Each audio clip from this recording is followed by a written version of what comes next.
ஊர்ல ஒரு ஏழை சிறுவன் இருந்தான். அவன் வீடு வீடா நியூஸ் பேப்பர் போட்டு அந்த காசை தன் படிப்புக்கு பயன்படுத்தினான். ஒரு நாள் காலையில அவன் நியூஸ் பேப்பர் போட போகும்போது அவன் ரொம்ப அசதியா வீக்கா இருந்தான். அவனுக்கு ரொம்ப பசிச்சது. சரி, அடுத்த வீட்ல பேப்பர் போடும்போது ஏதாவது சாப்பாடு கேட்கலாம்னு நினைச்சான். ஆனா எல்லா வீட்லயும் அவனுக்கு ஏமாற்றமே கிடைச்சது. கடைசியா ஒரு வீட்ல கொஞ்சம் தண்ணி கொடுங்கன்னு கேட்டான். அந்த வீட்ல இருந்த அம்மா அவனோட மோசமான நிலைமையை பார்த்துட்டு ஒரு கிளாஸ் பால் எடுத்துட்டு வந்து கொடுத்தாங்க. அந்த பாலுக்கான காசை கொடுக்கறேன்னு சொன்னான். ஆனா அந்த அம்மா வேண்டான்னு சொல்லி அந்த பையனை அனுப்பி வச்சுட்டாங்க.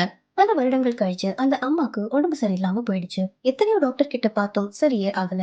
கடைசியா அந்த ஊர்லயே பெஸ்ட் டாக்டர் கிட்ட போனாங்க. அவர் பல மாசங்கள் ட்ரீட்மெண்ட் கொடுத்து ஒரு வழியா அவங்கள குணப்படுத்திட்டாரு. அந்த அம்மாக்கு உடம்பு சரியானதுல ஒரு பக்கம் சந்தோஷம் இருந்தாலும் இத்தனை நாள் ட்ரீட்மெண்ட் பார்த்ததுக்கு எவ்வளவு செலவாகும்னு பயந்தாங்க. அந்த ரிசப்ஷனிஸ்ட் பில்ல கையில கொடுத்தாங்க. அதுல கட்டணம் முழுவதும் செலுத்தப்பட்டது, ஒரு கிளாஸ் பாலின் வடிவில் அப்படின்னு போட்டிருந்துச்சு.